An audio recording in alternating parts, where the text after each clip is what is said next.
আমরা এখন শুনতে পারছি সংসদে স্পিকার, মাইক, মাইক্রোফোন, লাইট ইত্যাদি লাগাতে যেইটার দাম ৩,০০০ সেইটা ৩০,০০০ দিয়ে কিনেছে, যেইটার দাম ৫,০০০ সেইটা ৫০,০০০ টাকা দিয়ে কিনেছে, যেইটার দাম ৫০,০০০ ওইটা ৫ লাখ টাকা দিয়ে কিনেছে। এমনকি সরকার এখন তদন্ত কমিটি গঠন করেছে, ওই তদন্ত কমিটি যেন তদন্ত করে একটা রিপোর্ট জমা দেয়। ও আমার ভাইরা বলেন দেখি, বেশি কিছু না, এই জমিনে যদি কোরআনের আইনের একটা আইন চোরি করলে হাত কেটে দাও, এই বিধানটা কায়েম থাকতো, তাইলে বলেন দেখি আর কোন চোর কি এমন পাওয়া যেত? এমন চুরি করার দুঃসাহস কেউ করতো না।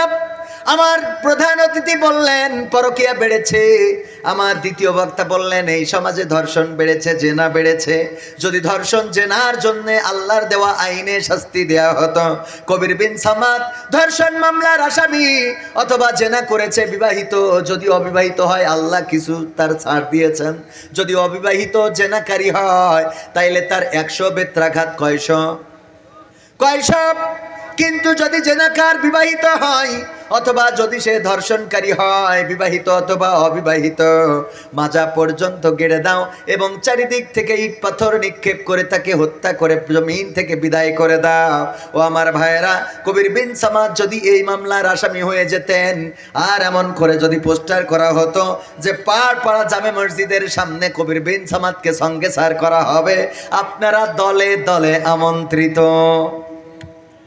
সবাই আসতো, এই মিডিয়ার ক্যামেরাগুলো থাকতো, এতগুলো ক্যামেরা লাগাইছে, টেলিভিশন থাকতো, সময় টিভি, অসময় টিভি, ৭১ টিভি, ৭২ টিভি যত আছে সব এসে যখন লাইভ কাস্ট করতো, আমাকে যদি সঙ্গে সার করা হতো, ইট পাথর মেরে যদি জমিন থেকে বিদায় করে দেয়া হতো, এমন শাস্তি বাংলাদেশের তালার আর আপনার এই অঞ্চলের যুবকেরা যদি দেখতো, বলেন দেখি আর কেউ মন্টু মিয়ার বাগান বাড়ি মেয়ে মানুষ নিয়ে ঘুরতে যাইতো? গদখালিতে কোনো মেয়ে মানুষ নিয়ে ঘুরতে যাওয়া কাউকে কি পাওয়া যেত? বরং যারা বিবাহিত তারা বউ নিয়েও যদি যেত, সাথে আবার কাগজপত্র, ওই যে ড্রাইভিং লাইসেন্স যেমন নেওয়া লাগে তেমনি ভাবে কাবিনের শর্টকাট একটা কার্ড বানায় যাওয়া লাগতো। আমার প্রধানমন্ত্রী বিবাহ কার্ড যদি দিতেন, তাইলে ওই বিবাহ কার্ড সাথে করে নিয়ে যাওয়া লাগতো, যে দেখো আমরা কিন্তু বিবাহিত রে। কথা কি বোঝা গেছে? বিয়ে কার্ড লাগতো, তখন কি কার্ড লাগতো? এখন ফুয়েল কার্ড আছে না নাই, কৃষি কার্ড, তারপরে কি ফ্যামিলি কার্ড, তারপরে আরো কার্ড আসবে প্রবাসী কার্ড, এরপরে বিবাহ কার্ড। এই বিবাহ কার্ড না থাকলে বাটাম খুলি ফেলবে। এটা হওয়ার দরকার আছে না নাই অতিথি সাহেব? বিয়ে কার্ড, বিয়ে করলে সরকার তারপরে কার্ড দেবে, এইবার ওইটা নিয়ে ঘুরতে পারবা।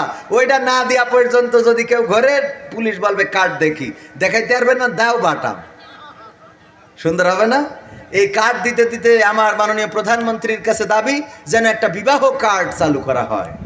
আর এই বিবাহ কার্ড চালু করে এই সরকার যদি যথাযথভাবে তদন্ত নাও করে, কোনোভাবে যদি ইসলাম ক্ষমতায় আসে, তখন এইটার যথাযথ প্রয়োগ হবে। ঠিক না বে ঠিক? এই কার্ড নাই তো বাটাম খাও। মা বোনেরাও, আপনারাও কার নিয়ে ঘুরতে যাচ্ছেন? স্বামী থাকে বিদেশে আর একজনের নিয়ে খুব খায় দেয়, টাকা তুলি তালা বাজাতে, ওরে বাবা। মানুষও মনে করে বুরকা পরা আল্লাহর বান্দা, পরহেজগার। ঠিক না বে ঠিক?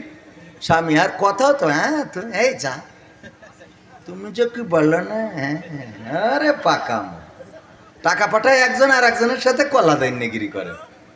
ঠিক না বে ঠিক? সত্য বলছি না মিথ্যা বলছি? এইগুলো করা যেত, এইগুলো করতে পারতো না গো আমার ভাইয়েরা। এই জন্য কোরআনের আইনের দরকার। নামাজের কথা আমার ভাই বলে গেছেন, আমার শামীম রেজা ভাই বলেছেন, যদি নামাজ কায়েম হয়ে যেত, আজান হয়ে গেলে উনি বলেছে উজু হোক আর উজু থাকুক আর উজু না থাকুক সব নামাজে দাঁড়াইতো। আর আমি বলি আজান হয়ে গেলে হিন্দুরা পর্যন্ত নামাজে দাঁড়ায় যেত, এই ভয়ে যে আমার আবার লুঙ্গি খুলি প্রমাণ করতে হবে যে আমি হিন্দু। কথা কয় না?